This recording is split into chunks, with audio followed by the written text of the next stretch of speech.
Welcome to another episode of Southern Home Talk. What to know when buying an old house by South Alabama Home Inspections. Hopefully this presentation will help you make a decision between buying an old and a new house. There's advantages to both. So thanks for tuning in. Well, so you're in the market to buy another house. I guess that's the right way to put it. And maybe you've been looking at new houses and now starting to think about maybe I should start looking at some of the old ones as well. And what am I going to be getting into if I buy an older house? Well, there's advantages to buying older ones, and there's also disadvantages, and that's the same goes with the new ones as well. Being a home inspector, I inspect both.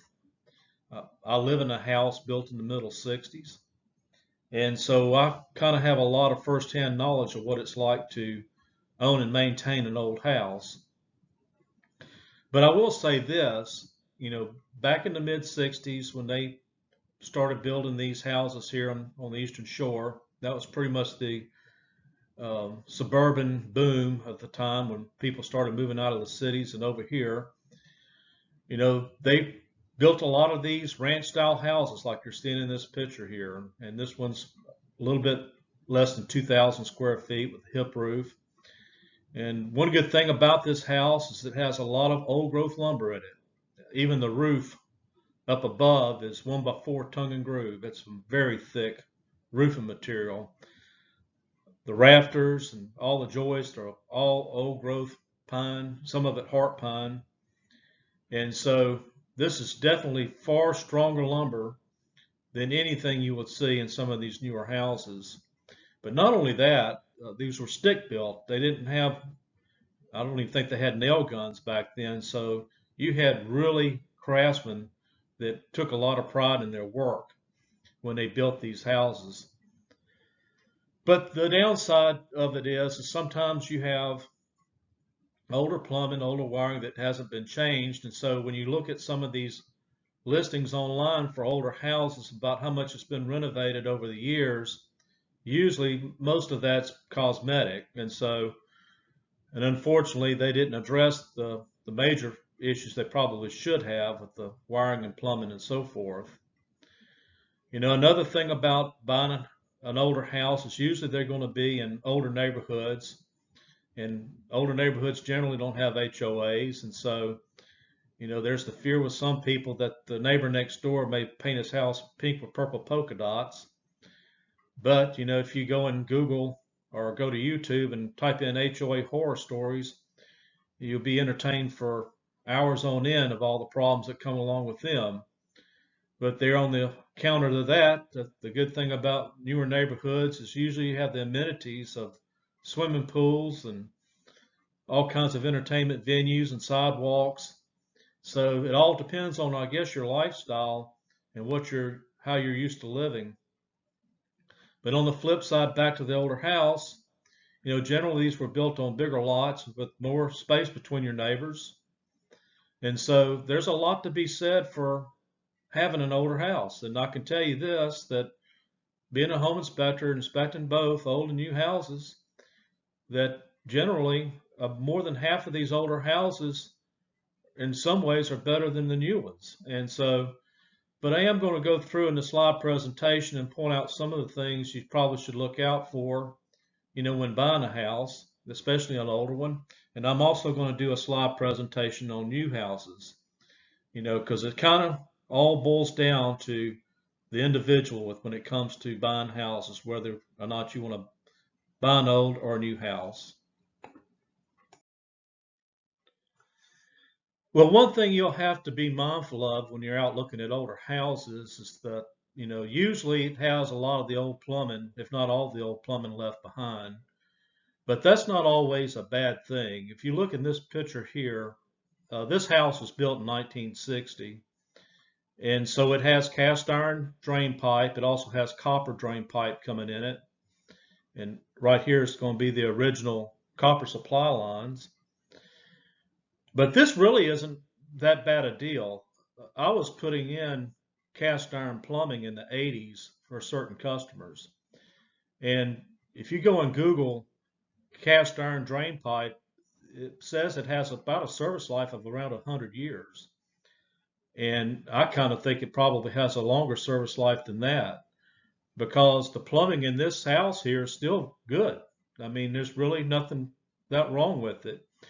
And when you do find houses that has partial replumbing done to it, that's really the best tack to take when it comes to older houses. I think it's better to just replace the bad portions of it than to completely replumb it.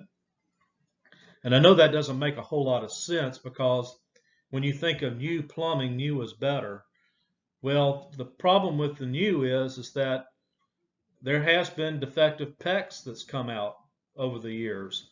And so even though you may have new plumbing, you don't really know how good that new plumbing is going to be. And a lot of it hinges on how well it was installed. So being a past plumber and having an older house, I can tell you from experience that the best tack to take with old plumbing is just to fix the portions that have been bad, and just do it a piece at a time. As it goes bad, you replace it. If you look in the right picture, this is a photograph I took of a plumbing project I did under my house. And so I had to replace a section of it, because what happens if dissimilar metals touch copper, it can create electrolysis in it and start corrosion. And so I had to replace a few sections of it. But when I cut back to this portion here, you can see how clean this is. And it looks almost practically brand new, even though this is almost 60 years old. So this is the reason why it doesn't make a whole lot of sense to replumb the entire house when probably more than half of it or most of it's still good. Now, one issue here on the left photograph is you have this copper pipe coming in here, and it is now making a dissimilar connection to this cast iron. But when I was under here, I couldn't see any form of electrolysis building into this. So for some reason or another, this has fared pretty good. But another thing in this photograph outside the plumbing is that a lot of these older houses were built on crawl spaces. And I would say most of the crawl spaces down here are not vented, and so, or are vented, and they're not encapsulated is the right word. And you can see that they put a plastic vapor barrier down, which has helped some, but it's still vented and it's allowing moist, damp air to come in here. And you can look right up here, you can see some staining, and that's actually mold there on the floor joist. Now, if this would have been new lumber, it'd have probably been rotted out. But because this old growth lumber is more resilient to that, it's held up pretty good. So I will say this, that if you do buy an older house and it has a vented crawl space, that's something you're going to want to do when you buy the house, or after you buy it, is have the crawl space completely encapsulated. That's the only way to fix this problem. So hopefully, this will help you a little bit when it comes to considering, I'm not going to buy the house because it doesn't have all new plumbing. Me being a plumber, me having a house with it, I can tell you from experience that it's not bad. Okay, in these two photographs, this was a project I undertook under my house, and I had a bad section of copper pipe that I went in there and cut it out and replaced it with PEX. Now, one thing I do want to point out is that these solder joints right here, that's lead solder. And so, there's some people that are paranoid of this lead being in their pipes, but I don't drink tap water and I don't cook with it. So all I pretty much do with city water is wash clothes and take a shower with it. So to me, this wouldn't be something that would stop me from buying a house, but maybe to some other people that might be an issue. Okay, well, here's where it gets pretty interesting. This was an inspection on the left here I did about 3 weeks ago, and I always go online and look at the realtor listing, so I kind of get a general idea of what I'm looking at before I get there. And that listing said, house completely remodeled, This is not a flip job. It's been done to professional standards, and sure enough, when I got there, it did have the wolf range and the marble countertops and all that good stuff. But when I opened up this service panel, this is what greeted me, was this aluminum wiring. And what happened was in the 1960s, from probably the mid 60s to around 74, there was a copper shortage, and that was most likely due to the Vietnam War. And so copper got so expensive that they started using aluminum wiring in houses. Well, they soon found out that this was contributing to a lot of house fires, and so that's why they stopped using it. Well, there's still houses out there that have this in there, and so as a result, this just isn't good to have. It's a safety hazard. And then if you look at the right photograph, I mean, this service panel is certainly nearing end of service life from just being close to 60 years of age, but not only that, this Federal Pacific stab lock also has a history of being a fire hazard. And so this is the reason why it's important to have a home inspection done on an older house, but it also is very important to have it on a new one too, which I'll explain in that slide presentation. But these are the things that have to be looked out for because it affects the safety of your house. Well, this is something else that's quite commonly found in houses built in the 1950s, 1960s, 70s, and maybe even some of the 80s. It wasn't uncommon for them to put these panel boxes in closets and pantries, and sometimes you'd find them in the middle of the kitchen. But this particular panel here was put inside a closet. You can see where they cut out part of the framework there so the door would open. So it's just not that accessible. I had to move a vacuum cleaner and all kinds of other stuff to get back there to it. And then the picture on the right, I looked at a realtor listing that stated in there that house has been completely rewired. Well, it has been rewired to some degree. This yellow wire you see is new wiring. This main leader here is new. But the problem is it's still got most of the old wiring left behind, and that's this here. And this wiring here is about 60 years old, and all this sheathing is starting to fray. And so it needs to be replaced as well. And this is another reason why you have to have a home inspection done, because even though this listing stated that this house has been completely remodeled and rewired, you can tell that just by looking at this, that a lot of the old wiring's been left behind. So, whatever you do, get you a home inspection done before you purchase any house, and that includes new ones too.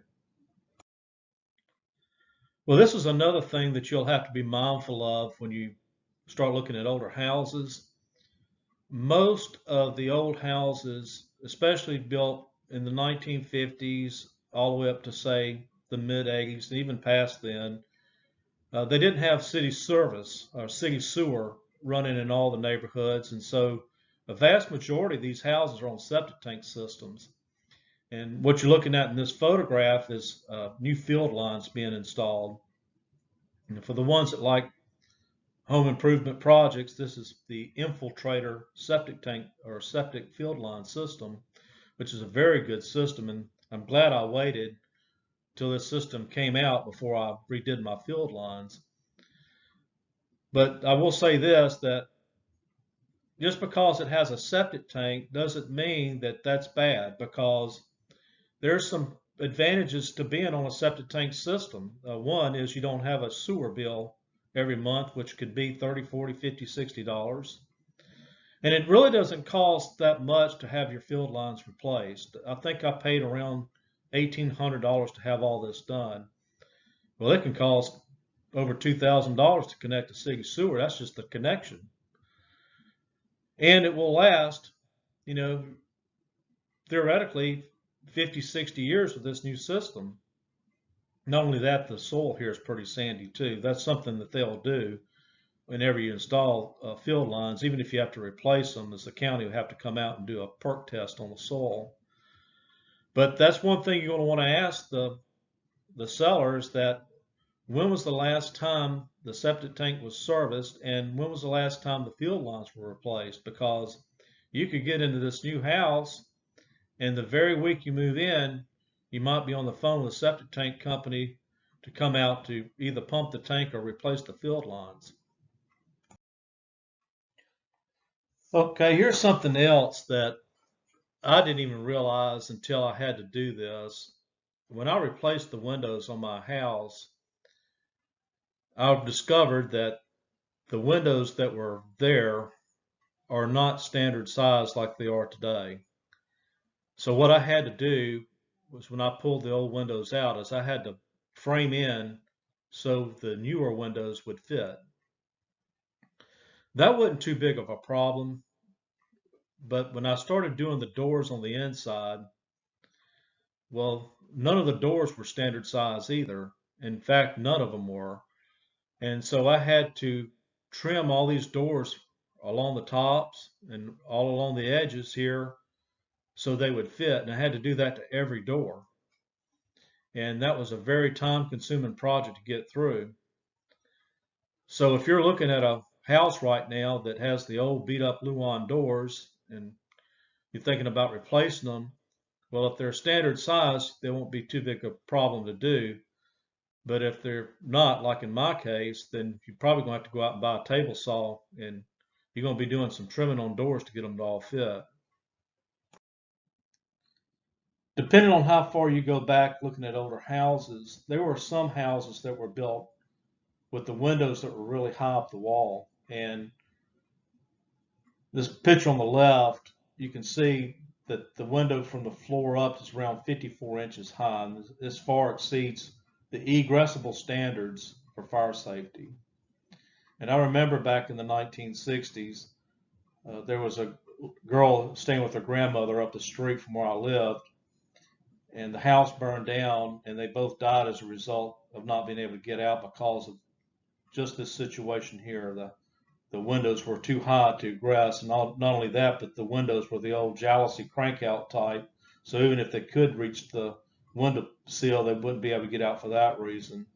And some of these older houses still have the old jalousie windows in them as well. And they're not insulated, they're single pane, so even for that reason, they should be replaced.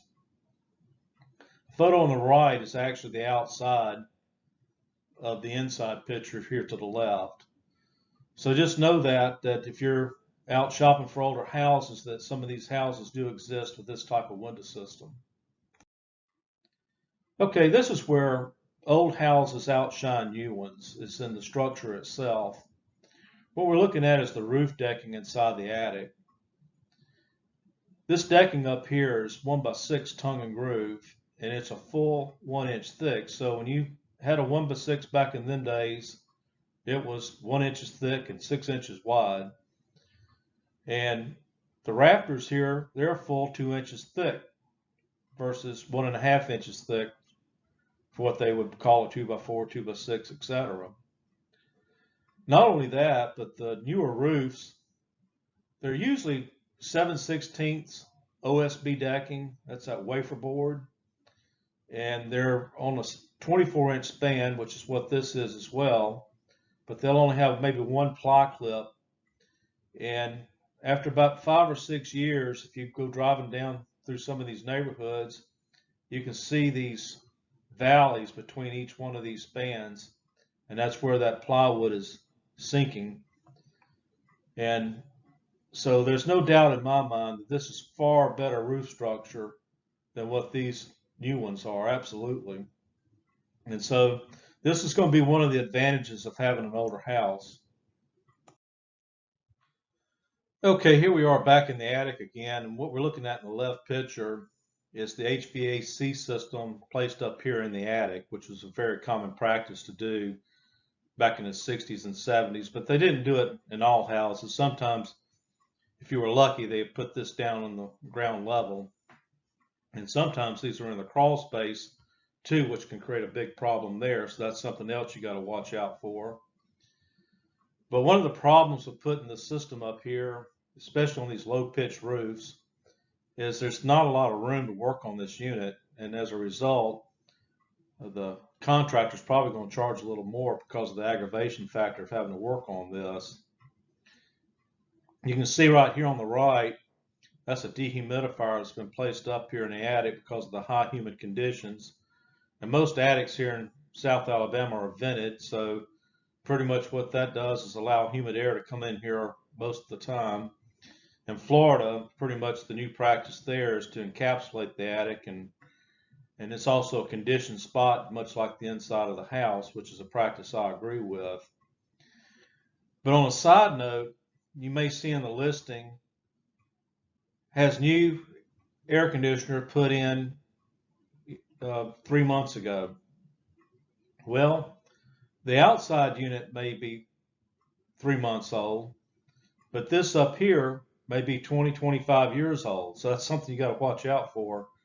That, and I find that quite often, and usually it's in the listing too.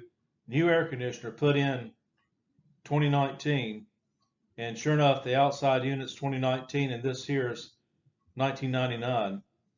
So, and also what'll happen is they may have a Lennox outdoor unit and a Carrier indoor unit, which you're supposed to have that matching. It doesn't necessarily have to, but it should. And over on the right picture, you'll see where they've got new ductwork, and that might be in the listing too. New ductwork added. Well, yeah, it's new ductwork, but it's also tied into the old. And in fact, right behind it is all the old ductwork. It's running to another part of the house. Well, the problem with this old ductwork is this insulation is probably 50, 60 years old, and it's lost a lot of its insulating properties. And with the high humidity up here in the attic, it's not unusual for this water vapor to make dew point onto this and start dripping down onto the drywall below. And also you can see that a lot of this insulation here has pretty much had it. So these are some of the things you're probably going to run into shopping for some of these older houses. Okay, this can be somewhat of an area that's subjective, you know, and that's kitchen cabinets. But I'm going to tell you, I've gone to these big box stores that have all these new cabinets, and they got the fancy scroll work on the front of them, and man, I tell you what, I'm shocked of how much they want for them. I mean, they're $3, $4, $5, $6, $7, $8,000, and there's no way in the world I would trade those new cabinets for what I have. These are all handmade solid wood cabinets all the way around. They were probably constructed out there in the front yard, and they've held up really well. I mean, like I say, these are almost 60 years old, and they're just as functional. And I don't see why anyone would want to swap these out for new cabinets, especially as expensive as they are. Now, granted, my wife wants new cabinets, but I don't. That's just where that stands. It was common practice back in the mid to late 60s and maybe early 70s to plant azaleas along the front of the house. And so if you've been looking at any houses that have these in front of them, you're going to be in for a big surprise when you go to try to remove these, because I pulled the bumper off my truck trying to remove the ones that was in front of my house when I bought it. But they do need to be removed from the front of the house, and I have a video on why that is. I mean, this is not good for this to be here. So just know that this was a very common practice that was done for many homeowners. It was pretty much a big fad that ran through every neighborhood. And also go take the time to watch the other video I have posted about why this isn't a good idea. I had mentioned back in the plumbing slide about crawl spaces. Well, this is another crawl space, and if you look up at the subflooring, you can see some white mold and probably some black mold on the decking. And this is very common in vented crawl spaces. There's just no way to vent a crawl space down here in this hot, humid climate and not expect to see this kind of issue. And what's made it probably even worse is they had fiberglass bad insulation You can see the part of the paper that was left behind, and that held moisture back to the decking, probably making it even worse had it not even been there. And this is the reason why every crawl space in South Alabama should be encapsulated. There just isn't any other way. And not only that, but 50 to 60% of the air inside the house comes from this area down here. So however nasty this part of the house is how nasty it's going to be on the inside. And that's why you can go into some of these completely renovated homes that are on a crawl space and you can have this little musty smell inside the house, and that's where it's coming from. So if you have a house or fixing to buy one that's on a crawl space and it's not been encapsulated, you need to figure that into your expense budget, because in order to correct this problem, it's going to have to be encapsulated.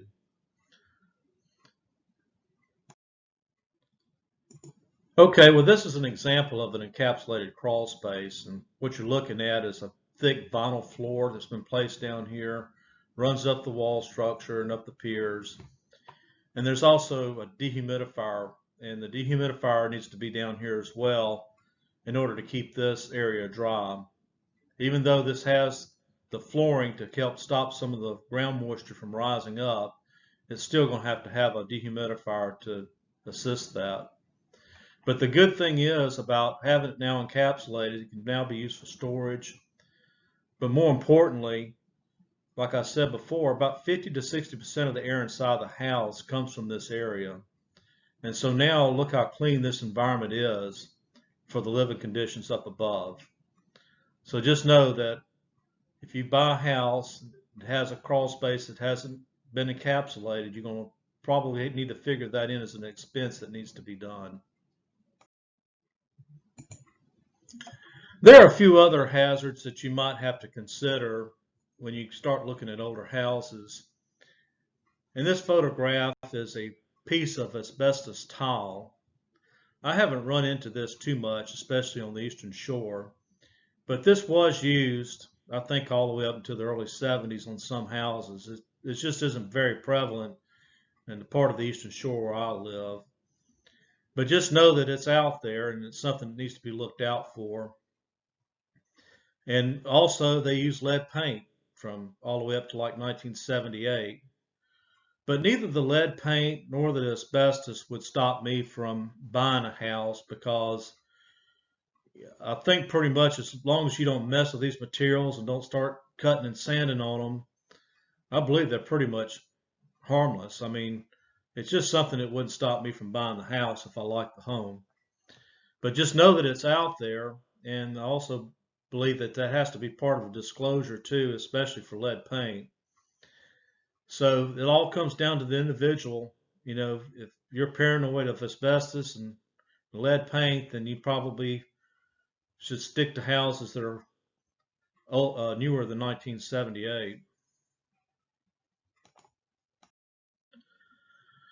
Okay, so you're probably wondering where the bottom line in all this is, and I'm going to tell you, you know, having grown up in a house that was built in 1959, and then I bought my house that was built in 1964 and 1991, you know, I have a pretty good, well-rounded experience when it comes to older houses. Plus, I'm a home inspector, and I inspect new houses and old. So, you know, basically what it's going to boil down to is how much did the previous homeowners put into the house that they're selling that's going to save you the expense down the road of repairing it. And that's really where it all hinges, is right there. And that's why you really should have a home inspection done on any house, whether it be old or new, so you kind of get a general idea of what kind of expense you're going to be facing as far as any potential repairs. But these same sort of issues can come with new houses too. And the reason for that is because most of the new houses out there are production built. They're not custom built. And so therefore, they're building these houses as quick as they possibly can build them. And as a result, you can see a lot of the quality's gone down. But there's a lot of truth in the saying that old houses have good bones, and generally that is true. So, you know, it's basically going to still boil down to your personal preference, and also the build quality of what it is that you're going to be buying. So hopefully some of the things I outlined in this presentation may help you. I've also got other videos up that talk about all the many defects and issues that affect our houses here in South Alabama. I have no doubt those other videos will be more specific in identifying problems that affect really every house down here. So, but anyway, I wish you good luck in your house hunting. And if you do need a home inspection, please call me. My name is Chuck Phillip with South Alabama Home Inspections. And please subscribe to Southern Home Talk. We're constantly committed to putting up videos that address all these issues. Thanks for watching.